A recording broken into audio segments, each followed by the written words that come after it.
Maganda rin yung ano dito, mga white stones.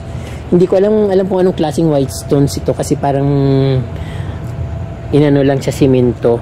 Ito yung dream ko na bromeliads kasi maliit lang siya pero madali siyang dumami. Ganito rin yung bromeliads ko doon, kaya lang hindi siya masyadong pumupula. Ang daming mga orchids ka from din na magaganda. Katulad nung nasa sa taas.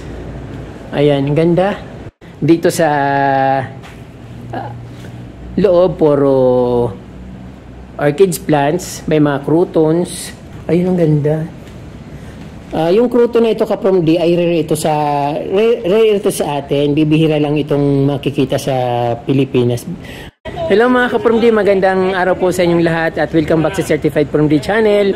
May nagturo po sa akin na mayroon daw duplicate ng garden ko dito sa Botanical Garden, kaya gusto kong ipakita sa inyo. Sabi nila special daw yung garden dito na makikita. Sabi nga nung friend ko, kasi nauna siyang pumunta dito, ay duplicate daw ng aking garden pero hindi ko pa siya nakikita. Gusto ko siya makita kaprom di, kaya samahan niyo ako mag-ikot at pasyalan po natin yung garden dito.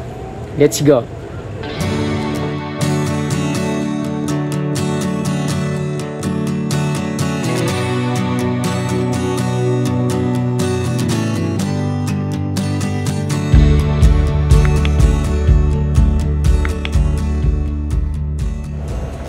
So, ito nga po kaprom di, unang kita ko pa lang, ang naalala ko po si Ma'am Raquel Dacanayan na dito nakatira sa Baguio City. So, nung pumunta ko sa garden ni Ma'am Raquel Dacanayan, ito po yung ganito yung garden niya. Kaya lang yung mga plants doon, ginaya niya rin sa plants ko na parang halo-halo. Dito kasi iba yung mga plants dito, medyo mamahalin.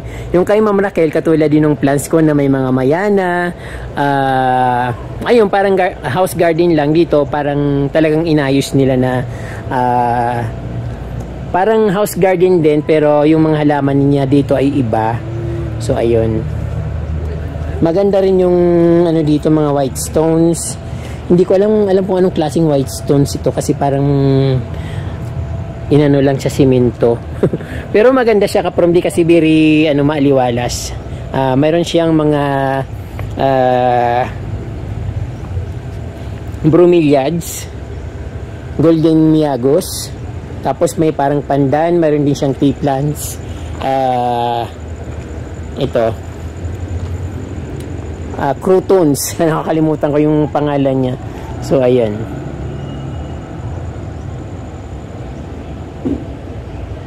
konti lang naman yung white stones dito lang sa may bandang daanan pero maganda.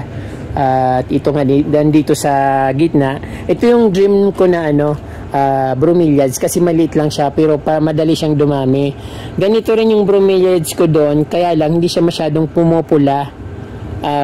Maliliit yung dahon niya kaysa dito pero yung pag nainitan siya pumupula, kaya lang pag sobrang init nasusunog. So ayun ang dito, kaibahan ng garden dito.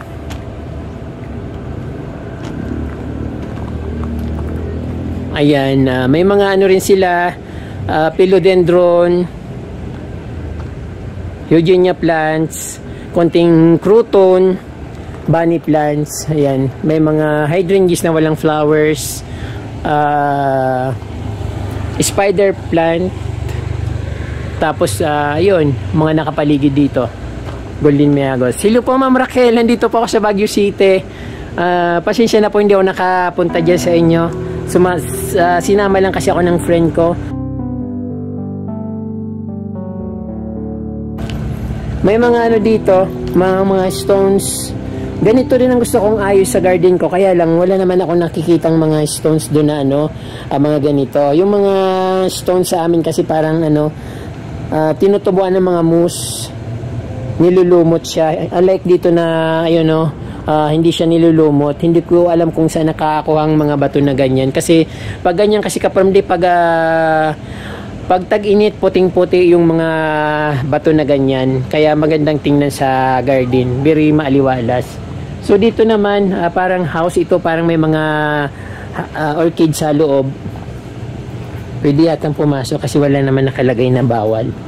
So may pasukin natin. May mga Phalaenopsis na orchids kaprom D, mayroon din mga croutons, pero parang ginagawa pa lang yata ito. Ang daming mga orchids kaprom D na magaganda. Katulad nung nasa sa taas. Ayan, ganda. May mga white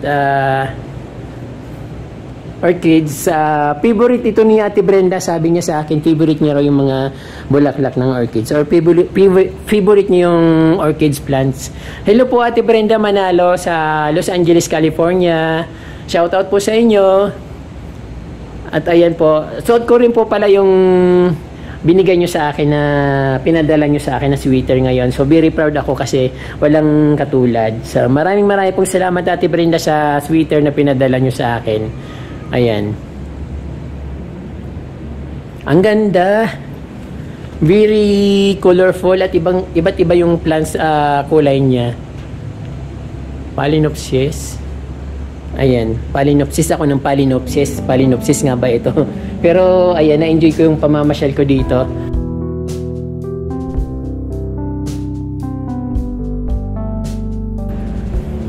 Dito sa loob, puro orchids plants, may mga croutons. Bakit kaya hindi nila nilalabas yung croutons dito?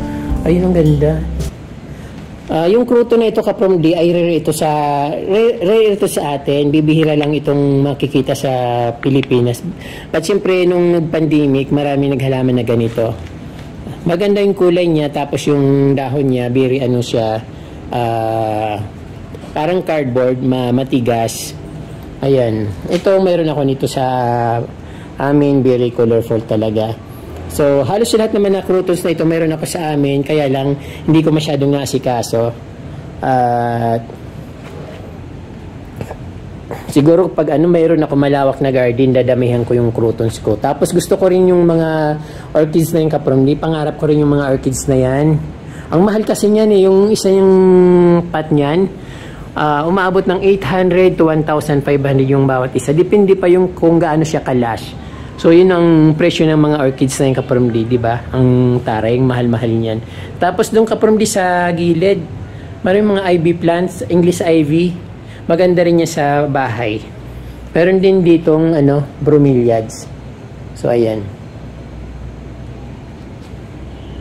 So, lalabas na ako kaprom D. Basta ang ganda, ang daming orchids dito sa, ang daming orchids dito sa loob. Biruin nyo kung gaano yung karami. Abutin yata yung 100,000 yung pag binili mo yan dito. Yung pangkalahatan. Kasi mahal talaga yung orchids na yung kaprom D. Ayan. Ang ganda nung nasa taas na yun, no? Nasa mga ugat ng, parang nasa baging na ginawang bird nest, parang ganon. Tapos may mga orchids, may mga flower ng orchids sa ibabaw. Philodendron. May kuryente kasi dito, nakakatakot.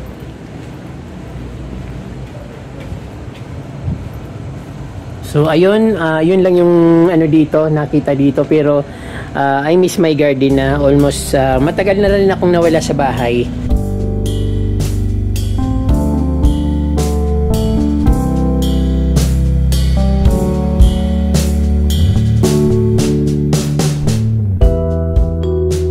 So, masaya ako kasi sinama ako ng friend ko dito, nakapamasyal ulit ako dito sa Baguio City, my favorite place.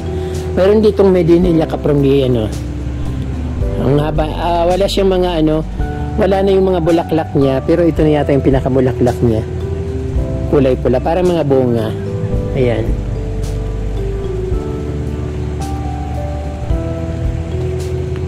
So, ano pa ba sa likod nito?